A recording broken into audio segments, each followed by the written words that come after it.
નમસ્કાર, હું છું ગોપી ઘાંગર અને આપ જોઈ રહ્યા છો નિર્ભય ન્યૂઝ। મારી સાથે અત્યારે પરેશ ગોસ્વામી જોડાયા છે। આજે ચર્ચા કરવી છે કે સરકારી તંત્ર અટક્યું ક્યાં છે, કેમ હજી સુધી રાહત પેકેજની ઘોષણા નથી થઈ અને પાક ધિરાણ માફ કરશે કે શું કરશે તેને લઈને પણ ક્યાંક ને ક્યાંક સવાલ છે। આજે ખુદ મુખ્યમંત્રીએ એક ટ્વીટ કરી અને મુખ્યમંત્રીએ એવું કીધું કે અમે ટેકાના ભાવે ખરીદીની શરૂઆત કરીશું। પરેશભાઈથી સમજીએ કે ટેકાના ભાવે ખરીદી કરવાની ઘોષણા કરી દીધી છે। મગફળી, કપાસ, અડદ આ બધી જ વસ્તુમાં ટેકાના ભાવે ખરીદી કરવાની શરૂઆત સરકાર દ્વારા કહેવામાં આવ્યું કે 9મી તારીખથી અમે શરૂઆત કરીશું।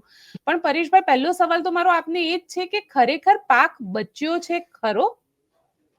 બસ બેન, મેન મુદ્દો એ છે, આમ જોવા જઈએ તો સરકારે ઘણા સમય પહેલા ટેકાના ભાવે ખરીદી કરવાની જાહેરાત કરી હતી। એટલે જે ખરીદીનો પણ એક ટાર્ગેટ હોય છે। ટાર્ગેટ એવી રીતે હોય છે, દાખલા તરીકે ગયા વર્ષે ગુજરાતની અંદર 44 લાખ મેટ્રિક ટન આસપાસ મગફળીનું ઉત્પાદન થયું હતું।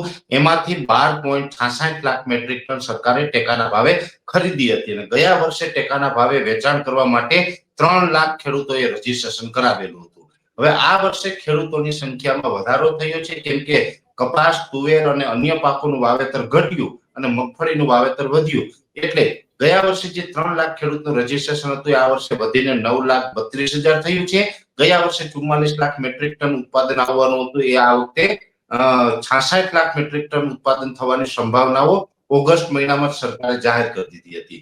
ત્યાર પછી જે મેન મુદ્દો હતો કે ટેકાના ભાવે તમે કેટલી ખરીદી કરશો, ત્યારે સરકારે એક આંકડો એવો રજૂ કરેલો હતો કે અમે 15.21 લાખ મેટ્રિક ટન મગફળીની ખરીદી કરશું। હવે જો 15.21 લાખ મેટ્રિક ટન ટેકાના ભાવે ખરીદી સરકાર કરે છે, તો પછી દરેક ખેડૂતને આમાં ન્યાય થઈ શકશે નહીં, કેમ કે તો પછી ગયા વર્ષે જે એક ખેડૂતની 2 હેક્ટરની મર્યાદામાં 200 મણ મગફળી ખરીદી હતી, જે મગફળી આ વખતે વધીને 80 થી 85 મણ સુધી જ સરકાર ખરીદી શકે। એટલે ખરીદી ઓછી થઈ શકે, અથવા તો એવું બને જો 200 મણ પૂરી ખરીદે તો લગભગ 4 લાખ જેટલા ખેડૂતોનો સમાવેશ થાય અને બીજા 5 લાખ ખેડૂતો છે એની મગફળી બિલકુલ ના લે, કાં તો એવું થાય। એટલે આ મુદ્દો ઘણા સમયથી ચાલતો હતો અને એ મુદ્દે ઘણી બધી લડત ચાલતી હતી। એ વચ્ચે 25 ઓક્ટોબરથી રાજ્યની અંદર માવઠાના વરસાદ ચાલુ થઈ ગયા। માવઠાનો વરસાદ જે પડ્યો એને કારણે મીડિયામાં પણ બધાએ જોયું છે, મીડિયાના કેમેરાએ દરેક દ્રશ્ય છે એ ગુજરાતના ઘર ઘર સુધી પહોંચાડ્યા છે બેન। એટલે એની અંદર સ્પષ્ટ વાત છે કે અત્યારે કોઈ જ ખેડૂતને પાક બચ્યો નથી। મોટા ભાગનો પાક છે એ પલળી ગયેલો છે અને પલળી ગયેલી જે મગફળી છે એ સ્વાભાવિક રીતે એમાં ભેજનું પ્રમાણ આવી જતું હોય છે અને જ્યારે પણ મગફળી ટેકાના ભાવે આપણે વેચવાની હોય, ખેડૂત પોતાની મગફળી ભરીને ટેકાના ભાવે જે તાલુકા પ્લેસ ઉપર જેના સેન્ટર ચાલતા હોય ત્યાં લઈને જાય, એટલે ત્યાં એનું પહેલા તો સેમ્પલ થશે। સેમ્પલ એટલે બેન આ કડદાકાંડ જેવો મુદ્દો થઈ જશે આની અંદર। કડદાકાંડમાં કેવું હતું કે કપાસને પહેલા ચેક કરે ને એનો ભાવ નક્કી કરે ને પછી માલ જો સંપૂર્ણપણે અનલોડ કરવામાં આવે ત્યારે ખબર પડે કે અંદરથી તો થોડું ભેજવાળો કે વગેરે નબળી ક્વોલિટીનો માલ નીકળ્યો છે, એટલે પછી રિજેક્ટ કરે અથવા તો ભાવ ઓછા આપે। આ વખતે ટેકાના ભાવે સરકાર શું કરશે કે એ ભાવ ઓછા ના કરી શકે, કેમ કે ટેકાનો નિયમ છે, તમે 1452 રૂપિયાથી નીચે તો કોઈને આપી શકવાના નથી। એટલે જે ભેજવાળી મગફળી હોય ક્વોલિટી તમને ડાઉન લાગે એટલે રિજેક્ટ થાય એનો મતલબ કે હવે આ ટેકાના ભાવે ખરીદી ન કરી શકાય, તમે અન્ય જગ્યાએ યાર્ડમાં કે વગેરે જગ્યાએ વેચાણ કરી દો। તો જો આ જે રિજેક્ટ કરવામાં આવશે પલળેલી મગફળી, તો હું માનું ત્યાં સુધી ગુજરાતના જે ખેડૂતોએ રજીસ્ટ્રેશન કરાવ્યું છે, 9,32,000 ખેડૂતોએ રજીસ્ટ્રેશન કરાવ્યું બેન, એમાંથી 80 થી 85% ખેડૂતોની મગફળી રિજેક્ટ થશે, કેમ કે પાક બચ્યો જ નથી, બધો જ પાક અત્યારે પલળી ગયેલો છે। એટલે હવે આમાં એવું થઈ શકે છે, સરકારે જાહેરાત કરી છે, ખેડૂત પાસે અત્યારે મગફળી નથી, ટૂંકમાં નથી મતલબ કાં તો બિલકુલ ફેલ થઈ ગઈ છે અથવા તો પલળી ગઈ છે। એટલે હવે આમાં ભ્રષ્ટાચાર થવાના પણ ચાન્સ વધી જશે, કેમ કે વેપારીઓ પાસે ગયા વર્ષનો જે ક્વોલિટી વાળો માલ ત્યાં સ્ટોરેજમાં પડ્યો હશે, એ માલ પછી આમાં ખરીદીના નામે બતાવી અને ક્યાંય ષડયંત્ર થાય આવી પણ શક્યતાઓ દેખાઈ રહી છે। એટલે મારું એવું માનવું છે કે હવે ટેકાના ભાવે જે સરકાર 9 તારીખથી ખરીદીની વાતો કરે છે એ કરવાની જરૂર નથી। હું ઘણા સમયથી કહું છું કે જે માર્કેટ વેલ્યુ અને ટેકાનો ભાવ આ બંને વચ્ચે 450 રૂપિયા આસપાસનો જે ડિફરન્સ છે, તો 200 મણની મર્યાદામાં 450 રૂપિયાનો ડિફરન્સ એટલે કે પ્રતિ ખેડૂત 90,000 રૂપિયા જો સરકાર દરેક ખેડૂત જેની રજીસ્ટ્રેશન કરાવેલું છે એ દરેક ખેડૂતના એકાઉન્ટમાં જમા કરી દે તો પછી ટેકાના ભાવે ખરીદી કરવાનો કોઈ અહીંયા મતલબ રહેતો નથી. એટલે આ કરે તો જ ખેડૂત સાથે ન્યાય થશે. નહીં તો જો આ નહીં કરે, ડિફરન્સ નહીં આપે અને જો સરકાર ખરીદી કરશે તો ખેડૂતોની મગફળી છે નહીં વેચાય અને જે અમુક વેપારીઓ છે એની જે ગયા વર્ષની મગફળી છે એ મગફળી ટેકાના ભાવે ઘુસાડી દેવામાં આવશે અને આ પ્રકારે અહીંયા ભ્રષ્ટાચાર થવાની શક્યતાઓ છે. એટલે મારી દ્રષ્ટિએ આ અત્યારે જે સરકારનું પગલું છે એ ખોટું પગલું છે, આવું ના કરવું. પણ પરેશભાઈ સાથે એ પણ સમજવું છે, તમને શું લાગી રહ્યું છે કે જે રીતે, કારણ કે અહીંયા એક આ ડોક્યુમેન્ટેશન મારી પાસે આવ્યું છે અને આ ડોક્યુમેન્ટેશન આપણે જોઈએ છે તો કમોસમી વરસાદ અને જે કૃષિ વિભાગ દ્વારા એટલે મુખ્યમંત્રી વિજય રૂપાણી હતા અને 2020માં જે જાહેરાત કરવામાં આવી હતી આ એ ડોક્યુમેન્ટ છે કે જેની અંદર કમોસમી વરસાદ માટેની ઘોષણા કરવામાં આવી હતી. 1 હેક્ટર દીઠ 25,000, જો 60% થી વધારે પાક નુકસાની હોય તો 25,000 1 હેક્ટરે આપવાની વાત સરકારે કરી હતી અને આ જ એ છે મુખ્યમંત્રી ખેતી સહાય યોજના કરીને જે આખો પ્રોજેક્ટ છે. સમજવું છે તમારી પાસેથી કે 25,000માં શું થાય? કોઈ એક ખેડૂત, હેક્ટર એટલે લગભગ મારા ખ્યાલ પ્રમાણે 6 વીઘાનું 1 હેક્ટર થતું હોય છે અને તેવામાં 25,000 એટલે તો કઈ જ ન કહી શકાય. બિલકુલ બેન, અત્યારે 16 ગુઠ્ઠા પ્રમાણે જોવા જઈએ તો 6.25 વીઘાનો 1 હેક્ટર થાય છે અને 1 વીઘાનો ખર્ચ છે એ મગફળીનું બિયારણ, ખાતર, દવા અને મજૂરી ખર્ચ આ તમામ જોડીએ ત્યારે લગભગ 16 થી 17,000 રૂપિયા 1 વીઘાનો ખર્ચ આવે છે. એટલે આ પ્રમાણે જોવા જઈએ તો નુકસાનીનું લગભગ માનું ત્યાં સુધી 50% પણ આ પરિપત્ર પ્રમાણે આપણે ખેડૂતને વળતર આપી શકતા નથી. અને મહત્વની બાબત એ છે બેન કે આ જે પરિપત્ર કરવામાં આવ્યો છે આ એક વિધાનસભાની અંદર ઠરાવ પાસ કરવામાં આવ્યો છે. આ જ્યારે આપણા સ્વર્ગસ્થ વિજયભાઈ રૂપાણી મુખ્યમંત્રી હતા ત્યારે આ ઠરાવ પાસ થયેલો છે અને આ ઠરાવ પાસ થયો ત્યારે આ એક રકમ નક્કી કરવામાં આવી છે. એમાં 2 ક્રાઇટેરિયા છે. પહેલી વાત છે માવઠાની. તો માવઠાની અંદર 15 ઓક્ટોબર થી લઈ અને 15 નવેમ્બર સુધીમાં જો કોઈ વરસાદ પડે તો એ વિસ્તારને આ વળતર આપવાનું અને એનું 7 દિવસની અંદર સર્વે પૂર્ણ કરવાનું હોય છે. હવે એ ક્રાઇટેરિયા મુજબ તો 25 ઓક્ટોબરે વરસાદ પડ્યો એટલે ચોખ્ખી વાત છે કે ખેડૂતોને મળવા પાત્ર છે એના નિયમ મુજબ. પણ હવે દુઃખની વાત એ છે કે વિજયભાઈ રૂપાણી જ્યારે 2020માં આ ઠરાવ પાસ કર્યો છે ત્યારે જે મોંઘવારી હતી અને આજની 2025ની બેન મોંઘવારી જોઈએ, દવા એનો ભાવ લગભગ 68% જેવું વધી ગયું છે. તમામ અલગ અલગ પ્રકારની જે જંતુનાશક દવાઓ આવે છે, પછી જે ખાતર આવે છે ખાતરની અંદર પણ અનેક પ્રકારના ભાવ વધારા આવી ગયા છે. જે બિયારણ હોય છે એની અંદર પણ ભાવ વધારો આવી ગયો છે. 2020ની અંદર જે મજૂરી ખર્ચ લાગતો હતો એના કરતા પણ અત્યારે ડબલ મજૂરી ખર્ચ લાગે છે. એટલે જો 2020ની અંદર તમે આ આપવાની વાત કરતા હોય એટલે કે સરકાર આપવાની વાત કરતી હોય અને આજે 2025માં પણ એ જ રકમ આપવાની હોય તો આ ન્યાય નથી બેન. જેવી રીતે અન્ય વસ્તુમાં જે મોંઘવારી વધી છે તો આ જે પરિપત્ર મુજબ જોવા જઈએ તો 33% સુધીનું જે નુકસાની છે, 33% ઉપરની નુકસાની, એને આપણે પ્રતિ હેક્ટર 20,000 રૂપિયા અને જો કંઈક 60% ઉપરની નુકસાની હોય તો પછી 25,000 રૂપિયા. તો એ 2020માં પણ એટલી જ રકમ ને આજે 2025માં પણ એટલી જ રકમ. સોનાની વાત કરવા જઈએ તો અત્યારે બધા જ સ્માર્ટફોન વાપરે છે. હું તો બધા જ ને ખાલી એટલી અપીલ કરું છું કે 2020ની અંદર 24 કેરેટ ગોલ્ડનો ભાવ શું હતો આપણે સર્ચ કરીને જોવાનું છે અને 2025માં શું છે એ જોઈ લેશો એટલે આપને ખ્યાલ આવશે કે ભાઈ આટલો ઉછાળો જો અન્ય વસ્તુની અંદર આવતો હોય તો આ 25,000 છે એમાં કેમ સરકારે ફેરફાર ન કર્યો. અત્યારે સરકારે તાત્કાલિક ધોરણે આમ કોઈ બહુ મોટું કામ નથી બેન, 1 દિવસનું કામ છે. બધા જ નેતાઓ છે એની સહમતિ લઈ અને આ રકમ છે એમાં વધારો કરવાની જરૂર છે. એટલે સરકારે નથી કરી રહી, સરકારની ભૂલ છે. 25,000 રૂપિયા 1 હેક્ટરે એટલે એમાં કશું જ વળવાનું નથી બેન. જેટલું નુકસાન છે એનાથી હું માનું કે 50% પણ આમાં એને રાહત નહીં થાય. એટલે આ સામાન્ય પેકેજ કહેવાય. આનાથી ખેડૂતો પણ સંતુષ્ટ નથી અને કોઈ જ વ્યક્તિ છે આને સ્વીકારી ન શકે એ પ્રકારની આ યોજના છે. એટલે આ યોજનાની અંદર સરકાર પાસે અમારી તો એક માંગ છે, કાં તો આ યોજનાની અંદર જે ખેડૂતોને અત્યારે હાલની સ્થિતિ જે ખર્ચ થાય એ મુજબ આમાં વધારો કરવામાં આવે, 25,000 થી વધારીને ઊંચી રકમ લઈ જવામાં આવે, અથવા તો જે પાક ધિરાણ 3 લાખની મર્યાદામાં જે ખેડૂતે લીધેલું હોય છે એ પાક ધિરાણ માફ કરવામાં આવે. આ બેમાંથી એક વસ્તુ જો કરવામાં આવે ને તો જ ખેડૂત સાથે ન્યાય થાય એવું છે. એટલે ઇન શોર્ટ મારું કહેવાનું એટલું છે કે જેમની પાસે 2 હેક્ટર સુધીની જમીનો છે એ તમામ ખેડૂતને 3 લાખ રૂપિયાથી ઓછું કાંઈ પણ જો મળશે વળતરના રૂપમાં તો એ ખેડૂતો ક્યારેય આપણે બચી શકવાના નથી અને એ ખેડૂતો છે એ દેવામાં દબાઈ જશે અને સ્થિતિ ગંભીર પણ થશે. બેન, જુનાગઢ જિલ્લાની અંદર પણ તાજો જ દાખલો છે. 2 દિવસ પહેલા એક ખેડૂતે આ માવઠાને કારણે પોતાનો પાક નિષ્ફળ જવાને કારણે આત્મહત્યા કરી લીધી છે. હવે આ તો કેટલી દુઃખદ વાત કહેવાય. જો કે કોઈ ખેડૂતોએ આવું કરવું ના જોઈએ, છતાં પણ અત્યારે આવું થઈ રહ્યું છે. આ ખૂબ દુઃખદ બાબત છે.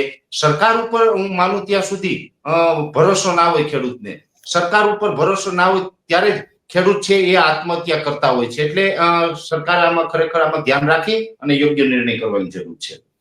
પરેશભાઈ, હું તમને એ જ સવાલ કરી રહી હતી, કારણ કે અત્યારની સ્થિતિ પ્રમાણે તમે જુઓ તો દ્વારકાની અંદર એક આત્મહત્યા કરવામાં આવી ખેડૂત દ્વારા, એક ગઈકાલે બીજી આત્મહત્યા કરવામાં આવી. ખેડૂતોની ખરેખર સ્થિતિ, કારણ કે કોકની સાથે મારી વાત થઈ રહી હતી તો એમને મને એવું કીધું કે હજી તો 1 મહિના પછી વધારે આ વસ્તુ ખેડૂતોની અંદર આની જે નુકસાન છે એ વધારે ક્લેરિટી આવશે. તમે શું માનો છો કે ખરેખર અત્યારે ખેડૂતોની જે સ્થિતિ છે એ સ્થિતિમાં ખેડૂતો માટે સરકારે શું સૌથી બેસ્ટ કરવું જોઈએ? બેન, પહેલી વાત તો એ છે જે આત્મહત્યાના કિસ્સા જે દ્વારકા હોય, જુનાગઢ હોય કે અન્ય વિસ્તારોમાંથી જે આવે છે, તમારા માધ્યમથી હું તો ખેડૂત ભાઈઓને અપીલ કરું છું કે અમે તમારી સાથે છે. આત્મહત્યા કરવી એ કોઈ આપણો વિકલ્પ નથી અને એ જિંદગીથી હારી જવું એ તો ક્યારેય ન થવું જોઈએ. આપણે બધા માણસ છે, બધા પરિવાર છે, આપણે એકબીજાને સાથ સહકાર આપશું, પણ કોઈ પણ ખેડૂત ભાઈ છે એ આત્મહત્યા ન કરે. આવો કદાચ તમને વિચાર પણ આવે તો મારો સંપર્ક કરજો. હું તમારી સાથે રહીશ, તમને થઈ શકશે એટલી મદદ કરવાનો પ્રયત્ન કરીશ. પણ ક્યારે આત્મહત્યા તો પછીની વાત છે, એનો વિચાર પણ ન કરતા આવું દરેક ખેડૂત ભાઈઓને હું તમારા માધ્યમથી આવી અપીલ પણ કરું છું. અને જ્યારે બેસ્ટ કરવાની વાત છે તો બેસ્ટ કરવાની અંદર મેં આપને જણાવ્યું કે કાં તો 25,000 રૂપિયા જે હેક્ટરની જે મર્યાદા રાખેલી છે એ 2020ના પરિપત્ર મુજબ છે, પણ અત્યારે એને વધારવી જોઈએ. એટલે જો આ રકમ છે એને ઓછામાં ઓછી 1,50,000 રૂપિયા પ્રતિ હેક્ટર કરી આપવામાં આવે, અથવા તો જે 3 લાખ રૂપિયા સુધીનું પાક ધિરાણ છે એને માફ કરવામાં આવે. આ બેમાંથી એક નિર્ણય કરવામાં આવે તો જ ખેડૂતોને આપણે બચાવી શકશું. નહીંતર ખેડૂતની હાલત હજુ પણ વધારે ખરાબ થાય તેવી શક્યતાઓ આગળ દેખાઈ રહી છે. તમને શું લાગી રહ્યું છે, કારણ કે જો પાક ધિરાણ માફ ન કરવામાં આવે, કારણ કે મહારાષ્ટ્રની અંદર સરકાર દ્વારા ડિસિઝન લેવામાં આવ્યું, મહારાષ્ટ્રની અંદર ખેડૂતોએ આંદોલન કર્યું અને સરકારે પાક ધિરાણને માફ કરવું પડ્યું. તમને એવું લાગી રહ્યું છે કે ગુજરાતમાં પણ જો સરકાર ઈચ્છે તો પાક ધિરાણ માફ થઈ શકે છે? બેન, દરેક જગ્યાએ થઈ શકે એવું નથી કે કોઈ આ નવી વાત છે. ભૂતકાળની અંદર જોવા જઈએ તો કેન્દ્ર સરકારે પણ પાક ધિરાણ માફ કરેલા છે. મને યાદ છે ત્યાં સુધી 2008ની આસપાસ ડોક્ટર મનમોહનસિંહજી પ્રધાનમંત્રી હતા ત્યારે ભારત દેશના તમામ ખેડૂતનું પાક જે આપણે ધિરાણ હોય છે એ માફ થયું હતું. જોકે ત્યારે કન્ડિશન થોડીક અલગ હતી. ત્યારે ટોટલ 72,000 કરોડ રૂપિયાની રકમ છે એ માફ કરવામાં આવી હતી, પણ ત્યારે ટોટલ જે પાક ધિરાણ છે એ માફ નહોતું થયું. ત્યારે કયું ધિરાણ માફ થયું હતું? તો કે જે ખેડૂતને જે પાક ધિરાણ એટલે કે જે આપણે પૈસા લીધેલા હોય બેંક પાસેથી ધિરાણ અને એ ભરવાની તારીખ ચૂકી ગયા, એટલે કે પેમેન્ટ ડ્યુ થઈ ગયું છે, ડ્યુ પેમેન્ટ થઈ ગયું હોય, ખેડૂત ભરવામાં પહોંચી નથી શક્યા, તો એ ડ્યુ રકમ હતી એ માફ કરવામાં આવી હતી. એટલે ડ્યુ રકમ માફ કરી તો એ 72,000 કરોડ રૂપિયાની રકમ માફ થઈ હતી. જે લોકો રેગ્યુલર પેમેન્ટ ભરતા હતા એનું 1 રૂપિયો માફ નહોતો થયો. એટલે એમાં તો હું પોતે સાક્ષી છે બેન, કેમ કે હું કહી શકું છું કે અમારે તો લાભ જોતો પણ નથી. મારું ખુદનું ત્યારે માફ નહોતું થયું, કેમ કે રેગ્યુલર જે ખેડૂત છે એમનું માફ કરવામાં નહોતું આવ્યું. જે અનરેગ્યુલર હતા એનું માફ કરવામાં આવ્યું હતું અને એ ભૂતકાળમાં પણ થયું છે. મહારાષ્ટ્રની અંદર પણ ખેડૂતોનું પાક ધિરાણ માફ થયું છે અને અત્યારે પણ જો સરકાર ધારે તો આ પાક ધિરાણ છે એ 3 લાખ રૂપિયા સુધીની અંદર માફ કરી શકે. પણ અહીંયા સવાલ છે નીતિનો. સરકારની દાનત શું છે ને એ મોટો સવાલ છે. અત્યારે જે આપણી હાલની ગુજરાતની સરકાર છે એની દાનત હું વિશ્વાસ સાથે કહું છું કે એની દાનત ખરાબ છે. ખેડૂતોને આગળ આવવા દેવાની નથી.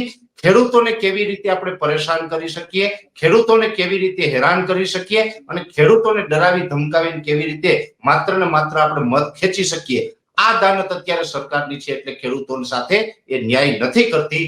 પણ અમે ચોક્કસથી કહીએ છીએ કે એના માટે અમે અવાજ ઉઠાવીશું, બધા ખેડૂતોને સાથે રાખી અને સરકાર સાથે અમે લડીશું અને લડીને આ જે ખેડૂતનો હક છે એ અમે લઈને રહેશું.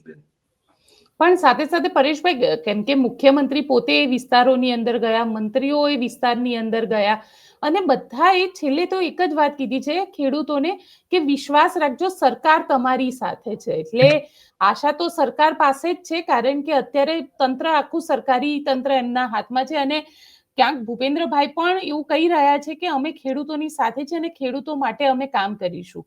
તમને એવું લાગી રહ્યું છે કે ખરેખર જે રીતે વિશ્વાસ રાખવા માટે કહી રહ્યા છે ખેડૂતોએ વિશ્વાસ કરવો જોઈએ? બેન, બોટાદની ઘટના બની પછી ખેડૂતનો વિશ્વાસ તૂટ્યો છે. બોટાદની અંદર જે ખેડૂતોએ અવાજ ઉઠાવ્યો હતો, બોટાદમાં શું વાક હતો ખેડૂતનો? નિર્દોષ હતા ખેડૂતો. તો ત્યાં લાઠીચાર્જ કરવામાં આવ્યા, ખેડૂતને ખેડૂત આગેવાનોને ખોટા કેસ કરીને ફસાવવામાં આવ્યા છે. આ સરકાર ઉપર કેવી રીતે વિશ્વાસ કરવાનો? બીજી વાત એ છે કે આપણા મુખ્યમંત્રી ને આપણા કૃષિ મંત્રી, આ બંને જો ગામડા ફરતા હોય, ખેડૂતની વાડીએ જતા હોય તો એ માત્ર ને માત્ર રાજકીય સ્ટન્ટ હોઈને ગણું છું. કેમ કે આપણા મુખ્યમંત્રી કે કૃષિ મંત્રી બંનેમાંથી એક પણ વ્યક્તિને ખેતીનું કોઈ જ્ઞાન નથી, અને કદાચ જ્ઞાન હોય તો હું તો તમારા માધ્યમથી ચેલેન્જ આપું છું, આવે કૃષિ મંત્રી, આપણે તમારી ચેનલના માધ્યમથી ડિબેટ કરીએ, વીઘાની અંદર કેટલા કિલો મગફળીના દાણા વાવવામાં આવે. જે મગફળી છે એની અંદર ઘણા બધા સેગમેન્ટની અંદર મગફળી આવે છે. G20 હોય, G22 છે, G24 છે, 37 નંબર છે, 39 નંબર છે, અલગ અલગ મગફળી હોય છે. આપણે એના દાણા પણ બતાવી જોઈએ કૃષિ મંત્રીને કે કયા G20 ના દાણા છે ને કયા G37 ના દાણા છે. મગફળીની ઓળખ છે એ પણ નથી કરી શકતા એવા વ્યક્તિ જ્યારે આપણા રાજ્યના કૃષિ મંત્રી હોય તો એ ક્યારેય ખેડૂતનું ભલું ન કરી શકે, એ માત્ર ને માત્ર રાજકીય વાત કરી શકે. એટલે અત્યારે જે ગામડે ફરીને કૃષિ મંત્રી ને જે મુખ્યમંત્રી છે એ માત્ર ને માત્ર રાજકીય વાત કરી રહ્યા છે, બાકી ખેડૂતો સાથે ન્યાય કરી રહ્યા નથી બેન. એટલે આ ખેડૂત જે છે અત્યારે જે 56 લાખ ખેડૂત ખાતેદાર છે જે ઓન પેપર, એ ક્યારેય પણ અત્યારે આ સરકારનો ભરોસો કરવા માંગતી નથી બેન. આ વાત ચોખ્ખી છે. કારણ કે કોંગ્રેસ હવે કોંગ્રેસ પણ યાત્રા કાઢવા જઈ રહી છે અને સોમનાથથી આ યાત્રાની શરૂઆત કરશે કોંગ્રેસ, જે સૌરાષ્ટ્રમાં ફરશે. તમને એક વસ્તુ એ પૂછવા માંગીશ, કારણ કે એમના જે મુદ્દા છે એની અંદર એમને એવું કહેવામાં આવ્યું છે કે પાક વીમા યોજના ફરીથી શરૂ કરવામાં આવે. આપ શું માનો છો, પાક વીમા યોજના સારી કે પછી જે રીતે મુખ્યમંત્રી સહાય યોજના જે છે, કૃષિ સહાય યોજના, એ બંનેમાંથી કઈ વસ્તુ ખેડૂત માટે વધારે લાભકારી છે? બેન, એક નાગનાથ અને બીજો સાપનાથ. જેવી રીતે કોઈ કિંગ કોબરા છે તો એક છે એ રસલ વાઇપર છે. બંને ઝેરીલા સાપ છે. આપને તો ખેડૂતને તો કદાચ કિંગ કોબરા ડંખ મારે કે રસલ વાઇપર ડંખ મારે, મૃત્યુ તો નિશ્ચિત છે.